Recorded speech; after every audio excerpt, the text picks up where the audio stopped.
Hello everyone. I've been wanting to start a project for a long time, but I have been slow to make it happen. But finally, we are going to start. The project is the progressive reading of one particular book. And it's one of my favorite books. And of course, on the camera, it's backwards. But the title of this book is called The Century, and it is about the development of human culture globally over the 20th century. For language learners, this book is very useful because it contains valuable vocabulary, expressions, and the content is fascinating. So it's a large book, as you saw. We will not be reading it page by page. That would take us a really long time to do. But I will be regularly reading portions from this publication. And of course, if you would like to follow along, I will also be posting these videos to my YouTube channel, which has the subtitles, the captions, that if you wanted to follow along, you could do so. You're welcome to buy a copy, but it's quite a commitment. Well, the price has gone down. When I guess when it was published, it was $60. I did not pay that for this copy. I got it at a used bookstore.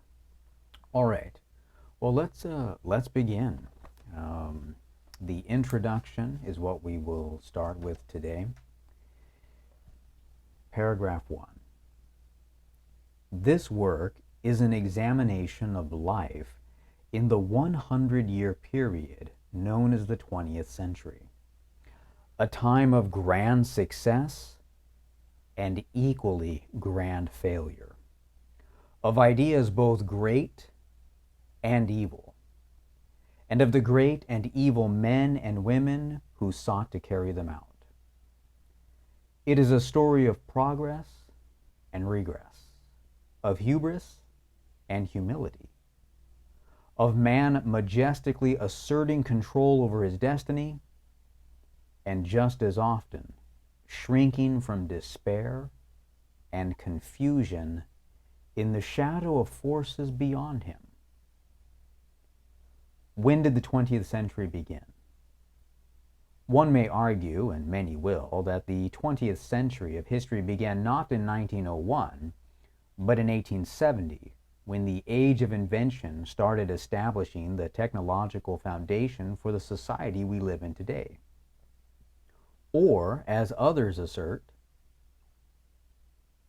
in 1914, when the First World War erupted, dismantling the 19th century's class and political structures, and introducing the experience of mass death and destruction that would, in the end, be one of the century's greatest and saddest legacies.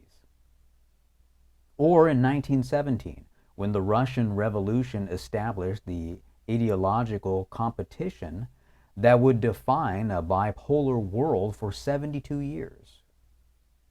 Or even in the 1920s, when our fast-paced urban society began to take shape. And years from now, when historians have come to grips with the forces that shaped our own time, no doubt there will be just as many theories on when the 20th century truly ended. But this book, above all, is a chronicle of how ordinary people experience history. And in popular experience and imagination, the 20th century began in 1901 and will end on December 31st, 1999. All right, well, that's where we're going to pause for today. Truly interesting opening paragraphs, wouldn't you say? All right, well, we'll read more in upcoming videos. I hope you enjoy the content as well as the words, expressions, sentence structure. It's all very good in this publication. All right, well, we'll stop here and I'll see everyone in another video.